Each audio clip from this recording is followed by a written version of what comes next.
Vamos a orar ahora un momentito al Señor y pedir que en esta tarde la palabra que voy a compartir con ustedes, que llevo varios días dándole vueltas y tengo la sensación de que todavía no he logrado decir y compartir todo lo que Dios ha puesto en mi corazón. A veces dicen, un secreto profesional, que el día más triste o más bonito para un pastor no es el domingo, sino el lunes. Porque el lunes es cuando piensas en la gente que faltó, la gente que tal vez no vino al culto, cómo salió el mensaje, si dijiste todo lo que tenías que decir o se te olvidaron muchas cosas. Gracias al Señor, para mí los días lunes son días de bendición y días de victoria, ¿verdad? Como cualquier otro. Pero a veces he tenido la sensación cuando llego a casa, sobre todo el domingo, ya el lunes ya me olvido, ya pienso ya en otras cosas, ¿no?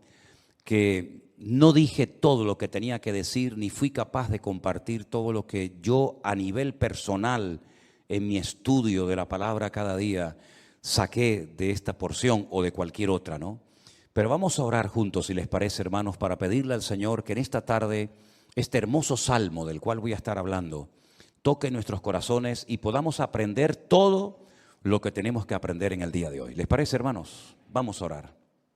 Señor, muchas gracias, Padre, porque cada vez que abrimos tu palabra, nuestro corazón se llena de gozo y de expectativa por lo que tú nos enseñarás, por lo que tú nos hablarás a través de ella. Te pido, Señor, que el estudio, la exposición de este hermoso salmo sea de bendición para todos los que vamos a oírlo y podamos aprender e interiorizar todo lo aprendido en el día de hoy. Ayúdanos, Señor, a estar atentos, tanto a la hora de compartir como a la hora de recibir, que tu nombre sea glorificado y que en esta tarde salgamos de aquí renovados y fortalecidos en la fe, en el nombre de Jesús. Amén y amén. Me gustaría primeramente ponerles en la pantalla, en las pantallas de la iglesia, un gráfico donde hemos hecho un pequeño resumen de los 150 salmos que tenemos hoy por hoy en nuestras Biblias. Realmente el libro de los salmos no es un libro, son 5 libros. Y esos 5 libros se llaman en su idioma original Teilín. Y yo ya he dicho muchas veces que todo lo que termina en in es masculino plural. Teilín significa alabanzas. Teilá es alabanza, Teilín es alabanzas. Este es el libro de alabanzas, el himnario, el libro de canciones del pueblo de Israel, que hasta el día de hoy se siguen cantando muchos de estos salmos. Por eso es muy hermoso leerlos a menudo y memorizarlos y enseñarlos a nuestros hijos, enseñarlos a los que nos rodean, porque traen mucha bendición a nuestra vida. Hay salmos para todos los gustos. Hay salmos 100% mesiánicos, es decir, salmos que apuntan a la vida del Señor Jesucristo. Por ejemplo, un salmo que describe los sufrimientos de Cristo en la cruz, el 22. Hay salmos que son oraciones, por ejemplo, el 90, el Salmo 90, que por cierto mi suegra Esperanza se lo sabe de memoria, con la edad que tiene, es una oración que hizo Moisés. Y esa oración de Moisés la tenemos en la Biblia, ¿verdad? Señor, tú has sido nuestro refugio de generación en generación, antes que los montes nacieran y fueran formados la tierra, ¿verdad? Ese es el Salmo 90. Tenemos el más extenso, el capítulo más extenso de la Biblia, el 119, el que todos ustedes ya saben de memoria, ¿verdad? El más pequeñito, el 117, que es la letra de una antigua canción que cuando yo me convertí se cantaba mucho esa alabanza, pero ya como que se ha olvidado. Alabad al Señor, naciones todas, pueblos todos, alabadle, bendecid su nombre, ¿verdad? Tenemos el famoso Salmo 133,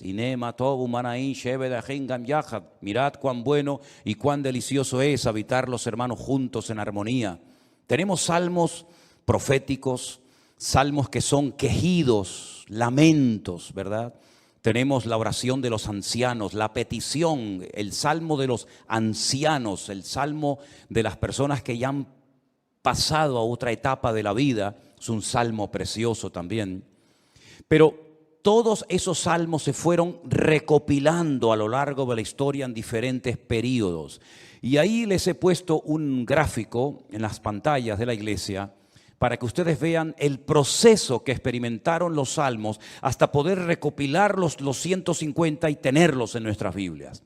Por ejemplo, los primeros 41 salmos, del 1 al 41, se recopilaron. No significa que se escribieron, pero que se recopilaron en la época del rey David. Porque hay algunos de esos salmos que son antes de la época del rey David. Por ejemplo, el que les cité a continuación, el 90, que es de la época de Moisés. Pero esos 41 primeros salmos se recopilaron, se reunieron y posteriormente se añadieron al libro de los salmos en la época del rey David. Otros salmos, por ejemplo, del 42 al 72 y del 73 al 89, se recopilaron en los tiempos de esos dos grandes reyes de Judá, los reyes del sur. Estos dos reyes fueron extraordinarios, Ezequías y Josías. Ezequías fue aquel rey que decidió meter el agua por debajo de Jerusalén para que si fuera sitiada, si los enemigos atacaban Jerusalén, no les cortaran el suministro de agua y se murieran de sed, esperando fuera los enemigos que Israel se rindiera. Todavía ese túnel subterráneo, esos túneles, mejor dicho, porque son varios, que llevan el agua por debajo de Jerusalén, todavía hoy en día se pueden visitar. Son los túneles que conectan la antigua ciudad de Jerusalén con el famoso estanque de Siloé. Y uno de ellos todavía recoge agua de lluvia y se puede pasar por él, incluso mojándose, el otro no. Y el rey Josías fue un rey muy utilizado, un hombre, un instrumento tremendo en las manos del Señor. Fue aquel rey que, cuando le dijeron hemos descubierto el libro de la Torá, el libro de la ley en el templo que estaba abandonado, hace una serie de reformas extraordinarias que hacía muchísimo tiempo que Israel las necesitaba. Luego tenemos, por ejemplo, del Salmo 90 al Salmo 106 y también del 107 al último, al 150, tenemos esos salmos que se recopilaron en el tiempo de Esdras, el sacerdote, y de Nehemías, aquel copero, ¿se acuerdan? Que vivían en el palacio del rey y que es el instrumento que Dios utiliza para la restauración física, la restauración de los muros y también del templo de Jerusalén. Y Esdras fue el instrumento para la restauración espiritual del pueblo. Porque una cosa es que tú seas restaurado en tu economía, en lo natural, sea economía, sea salud, sea familia, que está bien, Dios también está interesado en restaurar esas áreas de tu vida. Y otra cosa muy distinta es la restauración espiritual de una vida. Tú puedes ser restaurado, digamos, en tu economía, pero no significa de que hayas sido restaurado en lo espiritual. Y si quieren ver un ejemplo claro de lo que estoy diciendo, vayan, por ejemplo, al famoso libro de Ezequiel, en el capítulo 37, cuando el Señor le dice a Ezequiel, ven que te voy a enseñar algo, y lo lleva al cementerio más antiguo del mundo, que está al este de Jerusalén, en el Monte de los Olivos, cementerio que tiene más de 3.000 años, que se puede visitar hoy en día, que se conoce, bueno, el nombre que le dan los judíos hoy en día es el Bet Hayim, que es la casa de los vivos, pero realmente era el valle de los huesos secos, porque es un valle lleno de huesos, un valle lleno de muertos. Y el Señor, estando él en Babilonia, le muestra ese valle, ese cementerio, y le dicen, ¿tú crees que estos huesos vivirán? ¿Tú crees que volverán a la vida estos huesos secos en gran manera, que en algunos casos hay años y años que están ahí enterrados? Y el profeta Ezequiel le dice al Señor, yo no sé, Señor, lo que va a pasar con estos huesos, con estos muertos.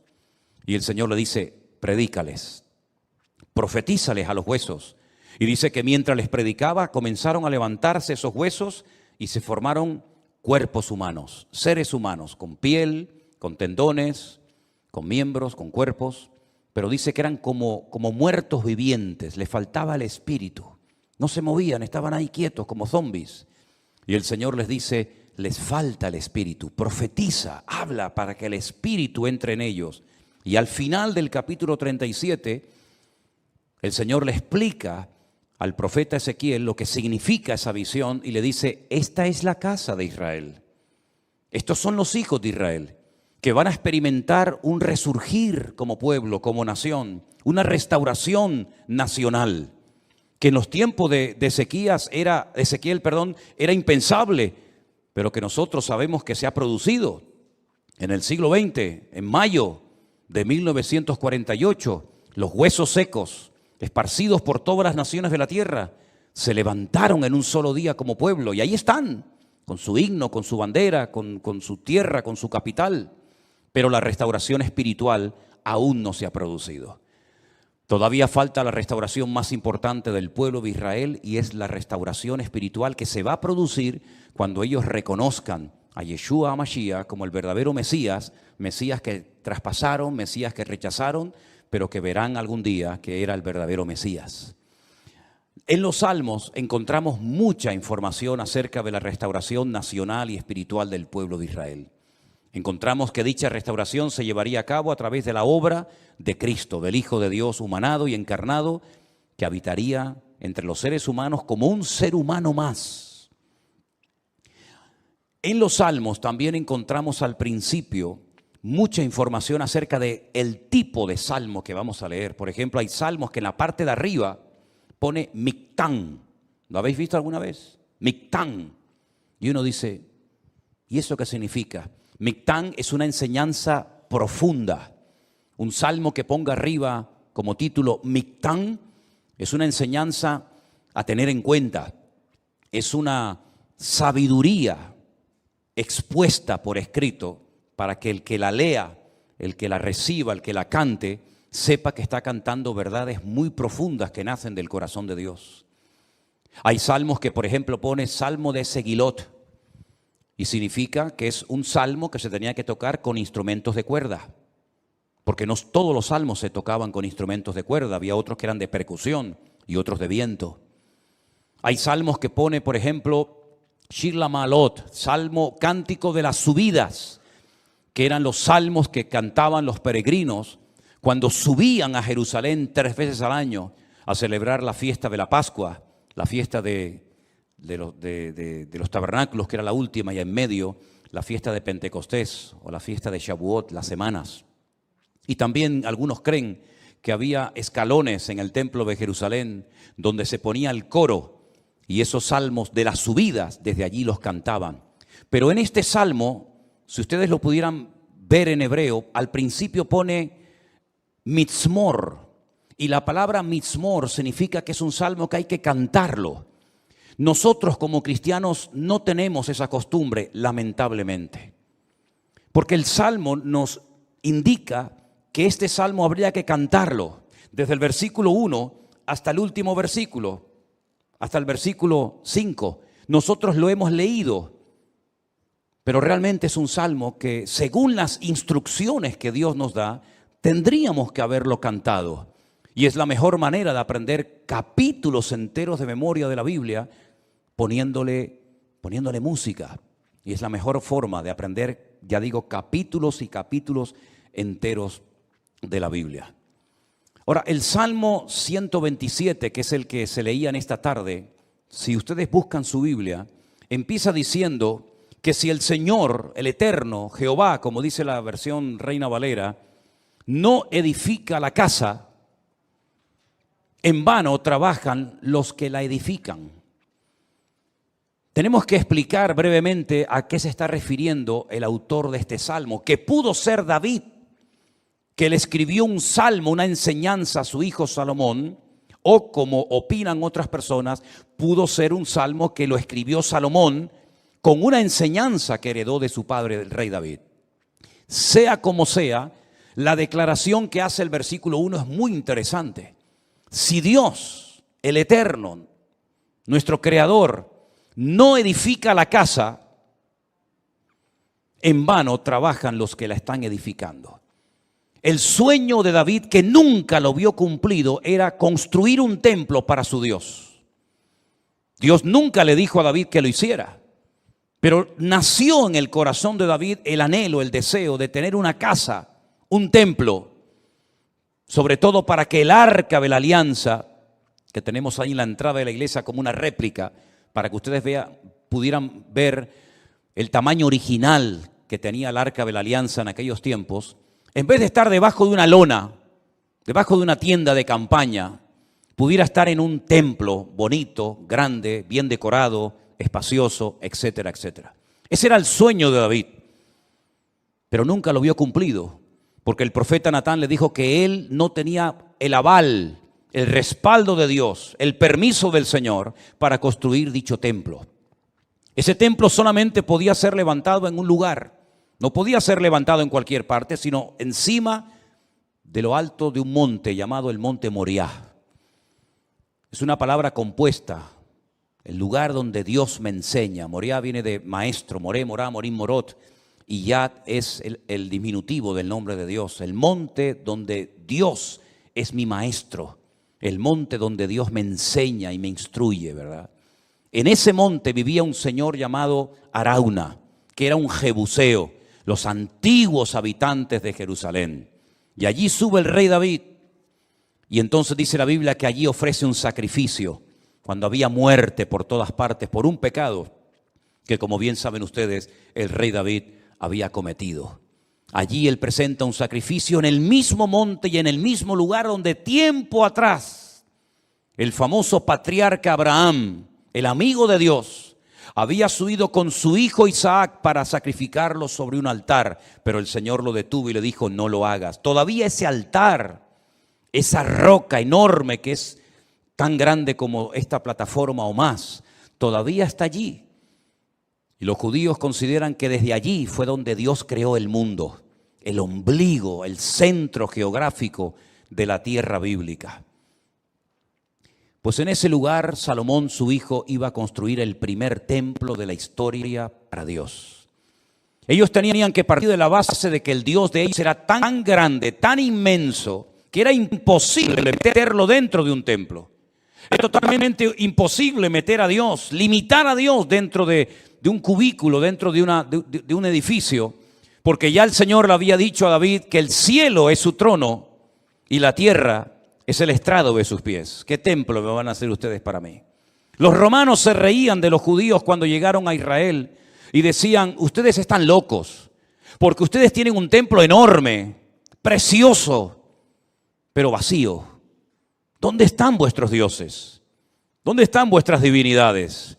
Los griegos, los romanos y todas las culturas habidas y por haber levantaban templos, pero luego los llenaban de ídolos. Apolos, Afrodita, ¿verdad? Cibeles, Ares y tantos dioses. Pero los judíos nunca pusieron una figura de Dios, porque al Señor tu Dios adorarás y a Él solo servirás. Y en los famosos 10 mandamientos, el Señor prohibía la fabricación de imágenes de talla. Por lo tanto, era un templo vacío, pero en lo más recóndito, en lo más oculto del templo, estaba un lugar que nosotros lo llamamos el lugar santísimo, donde estaba el Arca de la Alianza. Y Salomón iba a poder construir ese templo con la ayuda de miles y miles de personas. Y podía estar tranquilo de que nadie le iba a atacar, porque su padre había estado durante años sometiendo a todas las naciones vecinas para que su hijo, en tiempos de paz y de prosperidad, pudiera construir el templo de Jerusalén. Lo tenía todo. El padre le dio los planos. El padre le escribió 77 letras de canciones que las tenemos en la Biblia, los famosos salmos de David, para que pudieran cantar. Inventó instrumentos musicales, le dio oro, piedras preciosas, madera, plata, bronce, lo tenía absolutamente todo. Y además Salomón hizo un pacto con el faraón, que eran expertos en aquella época en la fabricación de megaestructuras, porque los judíos nunca habían hecho un edificio tan grande, y mucho menos para Dios. Cómo levantar aquellas piedras, subirlas a aquel monte, colocarlas una encima de la otra, aquellas columnas, más de 70 columnas exactamente, de una pieza, cómo iban a levantarlas, ponerlas a nivel para que aquella casa no se cayera. El templo no tenía arcos, como lo inventaron los romanos, por eso los arcos le han permitido a las fabricaciones y a la arquitectura romana permanecer hasta el día de hoy, pero eran columnas y era muy difícil poner aquello en pie. Hay, por ejemplo, en la ciudad de Jerusalén, en un lugar donde yo he llevado a algunos hermanos alguna vez, una columna entera que es como de aquí al fondo de la pared, que se quebró y allí la dejaron y han pasado 2000 años y todavía aquella columna sigue allí.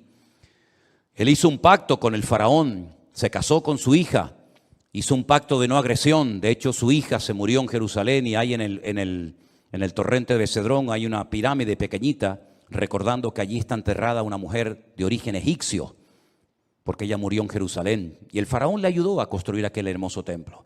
Pero Salomón sabía perfectamente que él podía tener el oro, la plata, los albañiles, los carpinteros, los canteros, absolutamente todo. Incluso había naciones que todos los años le traían, curiosamente, 666 talentos de oro.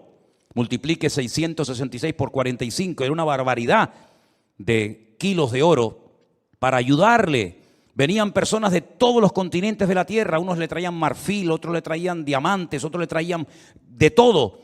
Pero él sabía que aunque lo tenía humanamente hablando todo, sin el respaldo, sin la ayuda del Señor, aquel templo nunca se iba a poder levantar. Y aquí hay una primera lección que tenemos que interiorizar nosotros como cristianos en el día de hoy. Nosotros nos podemos esforzar mucho y de hecho el esfuerzo forma parte de la vida cristiana. Esfuérzate y sé valiente, le decía el Señor a Josué, ¿verdad? Josué capítulo 1. Esfuérzate y pelea, le decía el apóstol Pablo a Timoteo. Pero por mucho que nos esforcemos, por mucho que trabajemos, por mucho que madruguemos o por mucho que trasnochemos, sin el respaldo, sin el favor de Dios, todo lo que hagamos no sirve absolutamente para nada. ¿Cuántos dicen amén? Algunos creen que por trabajar más van a ganar más y se equivocan, porque la Biblia no enseña que para ganar más hay que trabajar más. Si usted quiere ganar más, no haga eso, porque lo está haciendo al revés. Si usted quiere ganar más, yo después le digo lo que tiene que hacer, pero no trabajes más para ganar más, porque vas a ganar menos y te vas a terminar agotando. Porque la Biblia dice en el Salmo que hemos leído que si el Señor no edifica la casa, en vano, y esa palabra en vano, esa expresión en hebreo, en vano, significa para que no llegues al agotamiento físico y mental. ¿Qué les parece? Para que no llegues a un momento que digas, ya no aguanto más, estoy reventado, estoy cansado. Llego el fin de semana, quiero descansar y el lunes voy igual de cansado, peor. Y vas acumulando cansancio y cansancio y durante la noche no duermes. Cuando dice el Salmo 27 que una de las bendiciones de Dios es poder dormir tranquilamente por la noche. Dice que a sus amados el Señor les dará el sueño. Y hay muchas personas que darían cualquier cosa con tal de poder dormir en paz, como nosotros, los hijos de Dios, que hemos aprendido a depender y a descansar en el Señor, podemos dormir en paz. ¿Cuántos dicen amén? No sé por qué nos han hecho últimamente a Elena y a mí una pregunta, me la hacen de vez en cuando, por internet, por WhatsApp, por correos, incluso hasta en persona. ¿Ustedes están durmiendo bien? Y preguntamos, ¿y por qué nos hacen esa pregunta? Si no, pues con todo lo que tienen, todo el jaleo de atender gente y atender gente de aquí y llamar, ¿ustedes duermen bien? Y la respuesta de Elena siempre es la misma, dormimos perfectamente. Porque nosotros hemos aprendido a descansar y a depender únicamente del Señor. No entramos en estrés, ni en nervios, ni en agobio. No perdemos la paz absolutamente por nada. ¿Por qué? Porque la obra no depende de nosotros. La obra depende del dueño, de la cabeza. Y el dueño y la cabeza es nuestro Señor Jesucristo. Me da mucha pena, mucha lástima cuando veo a cristianos agobiados, cargados, estresados, con la tensión disparada. Perdonen si alguien se siente aludido. Yo es que no le he tomado la atención nunca a ninguno de ustedes. Por eso hablo desde la libertad, porque claro, va a decir, ¿este hombre cómo sabe que tengo yo la tensión alta? No, yo no sé nada, pero el Señor lo sabe todo. Pastillas para poder dormir, claro, después pastillas para despertarte. Agobiado, estresado, que no llego a fin de mes, que no pago el colegio de los niños, que los libros, que esto, que lo otro. Y yo he cumplido recientemente 60 años. No me da ninguna vergüenza decirlo, al contrario, estamos orgullosísimos de los 60 años que tenemos. Y de esos 60 años, que parecen mucho, pero a la hora de la verdad no son tantos, de esos 60 años, 40 los he dedicado a servir única y exclusivamente al Señor. Es decir, no me he dedicado en otra cosa los últimos 40 años de mi vida más que a servir al Señor. Con iglesias pequeñas, con iglesias grandes, con escasez, con abundancia, con mucha gente, con poca gente o con ninguna gente. Y en estos últimos 40 años, si algo hemos aprendido, sobre todo en este último año, es que Dios es galardonador de los que le buscan.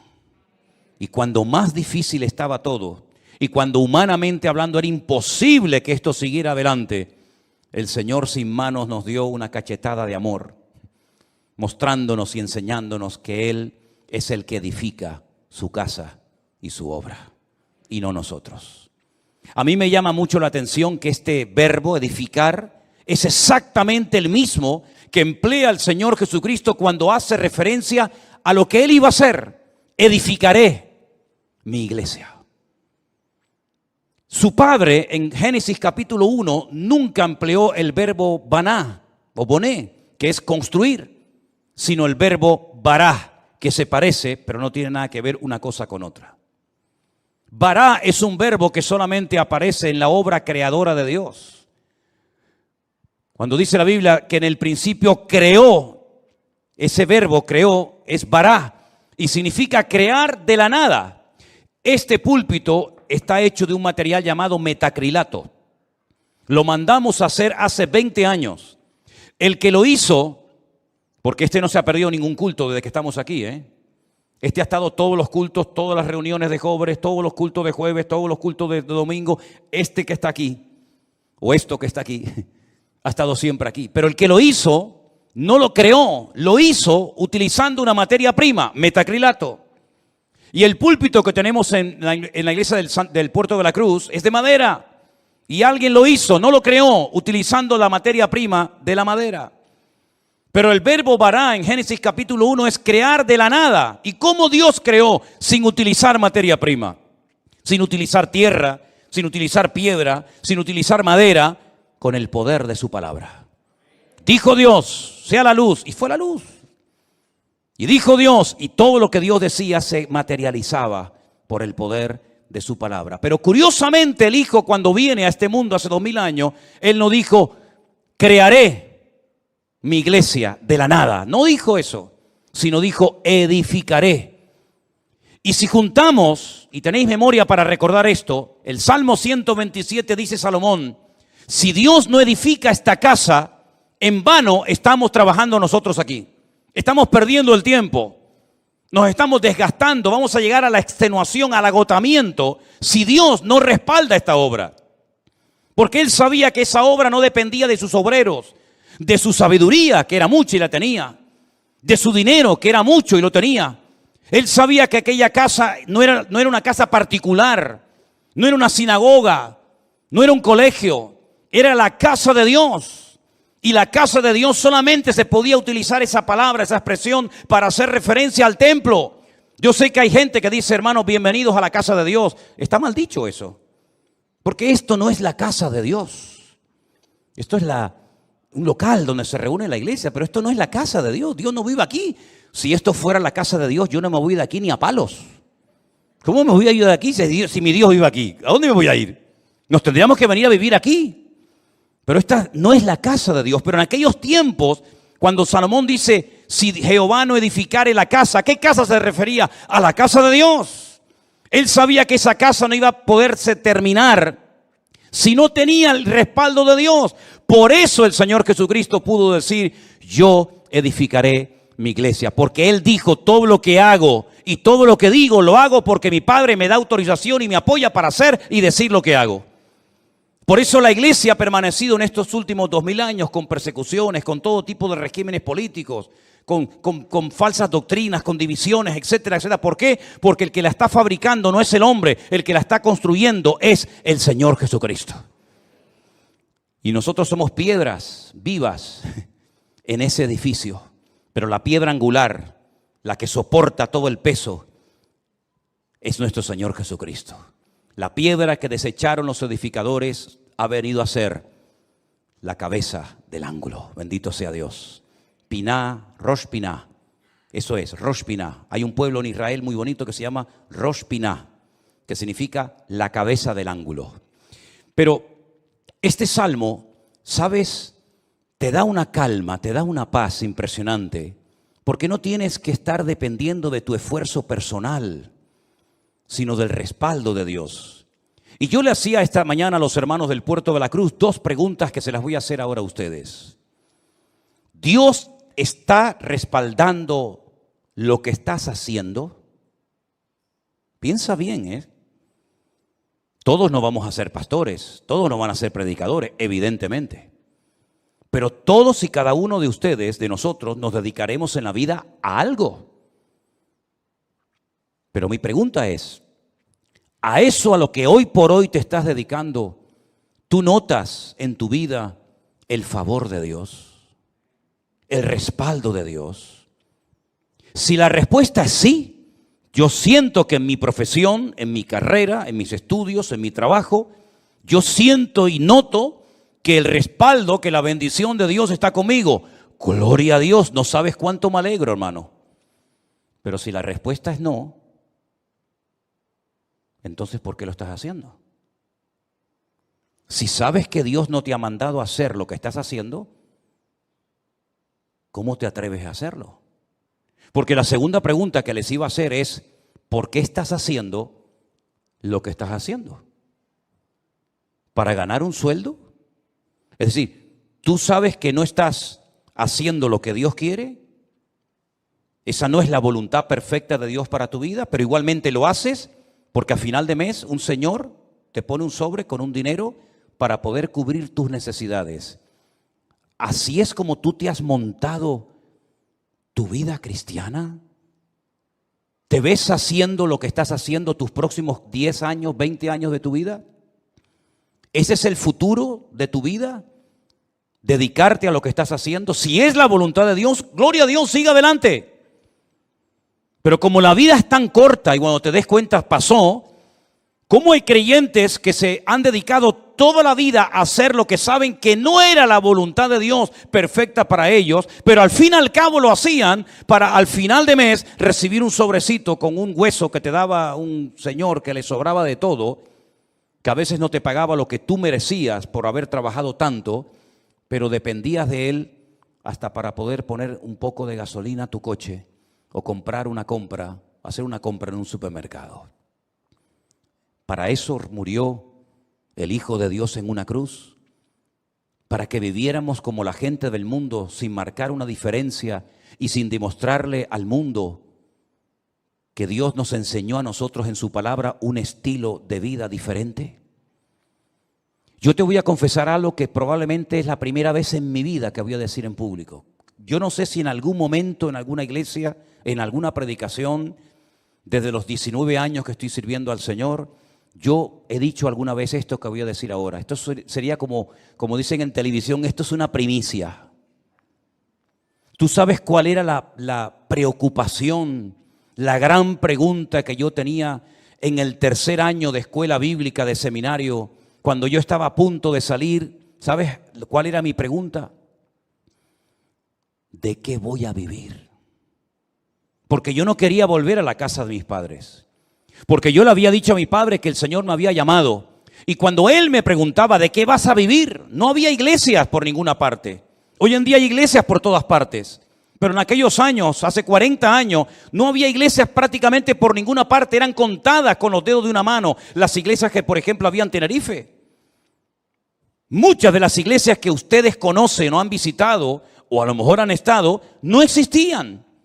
Las iglesias eran de 10, 15 personas, había muy poca gente, un culto de jóvenes con 5, 6 jóvenes, era un avivamiento. No había prácticamente nada y la pregunta que yo tenía en aquellos años era, ¿de qué voy a vivir? Porque no quiero volver otra vez a vivir en la casa de mis padres, porque sería entonces darle la razón al viejo de que me equivoqué y al fin y al cabo tengo que volver a vivir con ellos hasta para poder comprarme un par de zapatos. Pero casi la última semana de estudiar en aquella escuela bíblica en Las Palmas, en un piso allí cerca de las playas de las canteras, llegó un misionero, como eso ya les he contado en otras ocasiones, y me pidió que viniera aquí a Tenerife a echarle una mano en la obra. Y desde ese día, el 31 de mayo me gradué, mayo tiene, desde el 1 de junio de 1981, ¿qué día es hoy? ¿Cuál? 31 de octubre, fíjate. Desde el 1 de junio de 1981 hasta el 31 de octubre del 2021,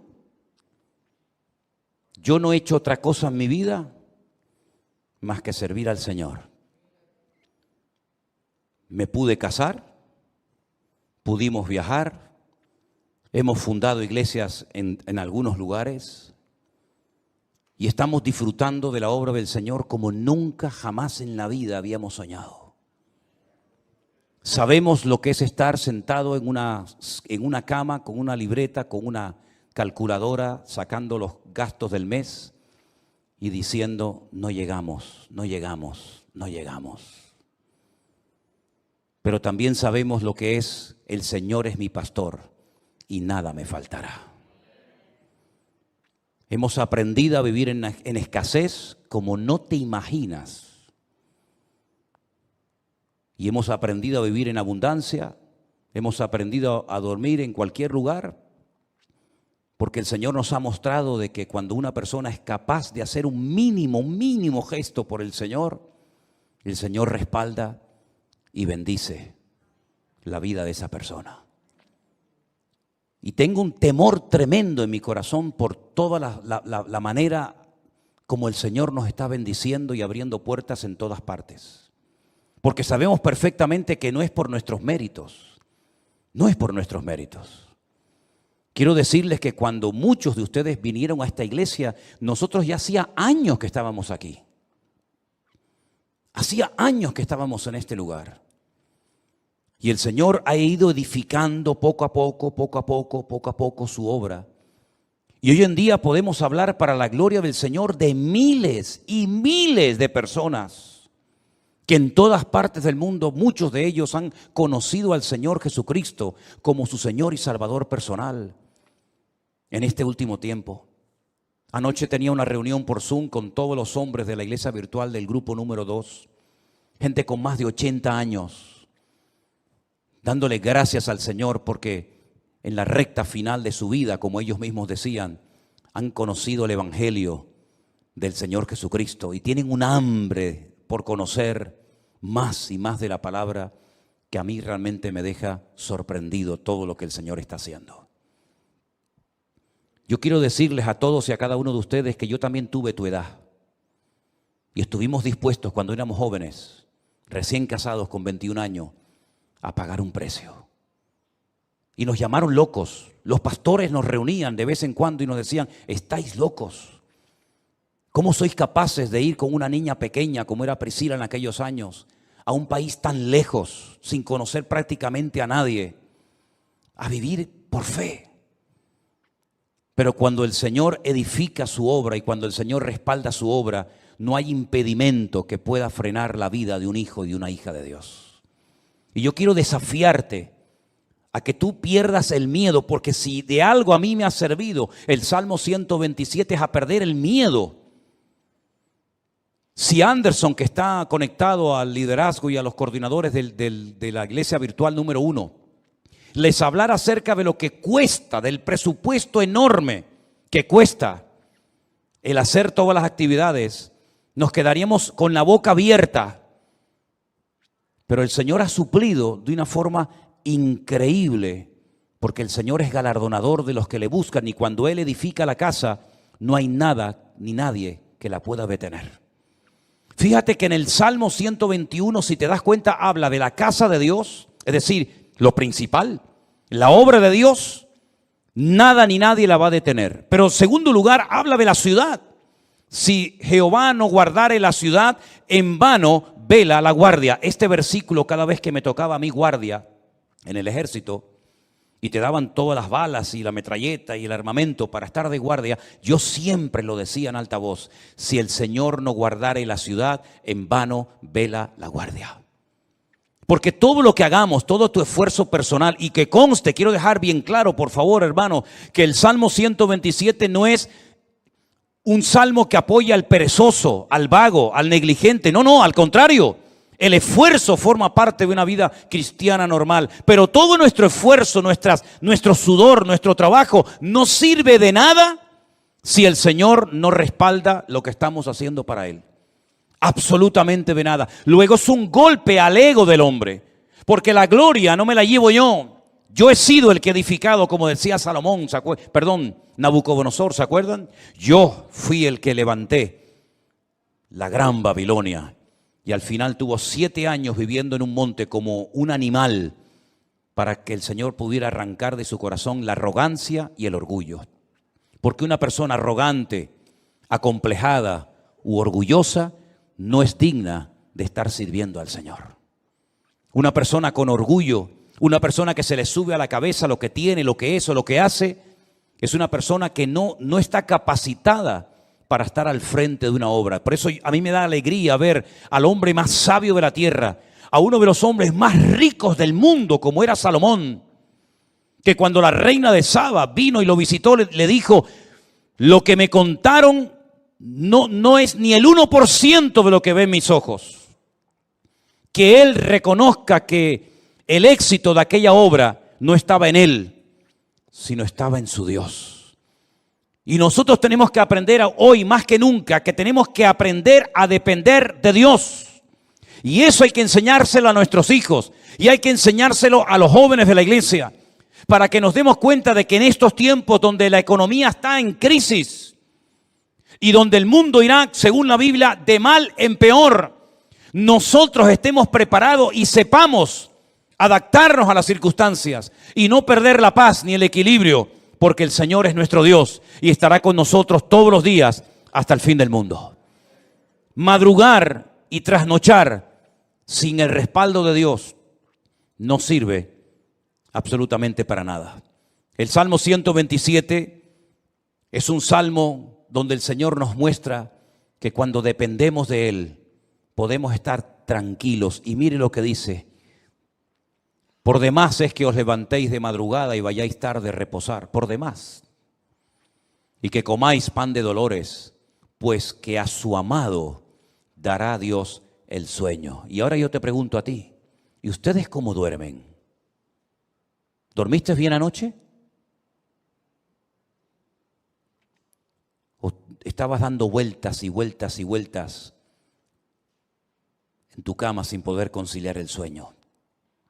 Una de las señales de que nuestra alma está alineada con Dios es que nuestro cuerpo y nuestra mente puede descansar tranquilamente durante la noche. Una mente atormentada sin la paz de Cristo, sin tener esa comunión con el Señor, es imposible que tu cerebro pueda descansar durante la noche y dormir tranquilo, sabiendo en quién has confiado. Fíjate lo inútil que es rodearse de cosas o de personas para que te protejan y para que te ayuden, cuando no está el Señor controlando tu vida, tu economía, tu matrimonio, tu ministerio, tu iglesia, etcétera, etcétera. Por mucha gente que te rodee, por muchos amigos que tengas, por mucha economía que tengas, no sirve absolutamente de nada. Y te voy a poner un ejemplo tremendamente gráfico para que veas lo inútil que es rodearse de personas creyendo y confiando en ellos en vez de confiar y descansar en las promesas del Señor. ¿Os acordáis de Saúl? ¿Sabéis quién era Saúl? Sí, ¿verdad? El primer rey de Israel. Estaba obsesionado con matar al rey David o con el joven David. El rey en aquella época dormía en el centro del campamento. Se hacían círculos concéntricos de soldados alrededor del rey, de tal manera que si saltabas uno de esos círculos de protección, automáticamente en el segundo caías. Es como en las cárceles. ¿Veis que hay como un muro alambrado que si logras saltarlo, te encuentras a continuación otro y te quedas entre muro y muro, ¿verdad? En muchos bancos en la península, aquí en Canarias no se ve, pero en muchos bancos en la península tocas un timbre, te abren una puerta, entras, se cierra detrás de ti y la otra no se abre hasta que se cierre la anterior, para que así te quedes entre una y otra. El rey Saúl dormía rodeado de centenares de soldados y de su guardia personal en el centro del campamento. David una noche bajó de las montañas y atravesó el primer círculo, el segundo, el tercero y hasta el mismo lugar donde estaba el rey Saúl dormido. Cogió la lanza del rey Saúl, subió a lo alto de una montaña y cuando estaba lejos comenzó a gritar: Abner, Abner, ¿qué haces? ¿Qué forma de proteger al rey es esa? Mira lo que tengo en la mano. He llegado hasta la misma presencia del rey Saúl, al que supuestamente tú tienes que estar cuidando. Te has quedado dormido. No has cumplido con tu deber. Y ahí hay un ejemplo gráfico de cómo un rey rodeado de cientos de soldados que se quedan dormidos. Ahora puedes entender lo que dice el Salmo 127. Si el Señor no vela y cuida y protege a la ciudad, en vano vela la guardia. Todos se van a quedar dormidos espiritualmente hablando en estos últimos tiempos. Los políticos se van a quedar dormidos y no van a saber discernir el mundo espiritual. Los bancos se van a quedar dormidos y van a ser esclavos del próximo sistema mundial de economía. Los religiosos se han quedado dormidos hace siglos y son incapaces de discernir los tiempos y las ocasiones. Y la iglesia no puede entrar en ese juego. Por eso dice el apóstol Pablo: es tiempo de despertarnos del sueño. Despiértate tú que duermes y te alumbrará Cristo. Hay un sueño, ¿verdad?, profundo que experimentó Adán. Pero fue un sueño que Dios produjo para que no le estorbara en la obra que el Señor estaba haciendo. Pero hay otro sueño de tipo espiritual que te adormece el alma, que atonta tu espíritu, que ciega tu entendimiento y que cauteriza tu conciencia y que te impide reconocer que a veces lo que estás haciendo no es la voluntad de Dios. Es un juguete, un entretenimiento del sistema faraónico del mundo que te da todo a cambio de nada. Y al final de tu vida no has hecho nada y te has creído que Dios estaba respaldando tu obra, tu ministerio, tu imperio, tu reino, pero has tirado por la borda tu vida y te has bajado a lo profundo del barco mientras había una tormenta arriba. Tú te has quedado dormido y en vez de actuar marcando una diferencia, dejaste que el mundo te marcara y te manipulara a ti. Por eso, mis queridos hermanos, el Salmo 127 es de sacudir nuestras conciencias y despertarnos ante la realidad. ¿Qué estoy haciendo con mi vida? ¿Qué estoy haciendo con mis recursos? ¿Qué estoy haciendo con mi tiempo? ¿Qué estoy haciendo con mi juventud? ¿Qué estoy haciendo con los dones y talentos que Dios me dio? ¿Qué estoy haciendo en definitiva?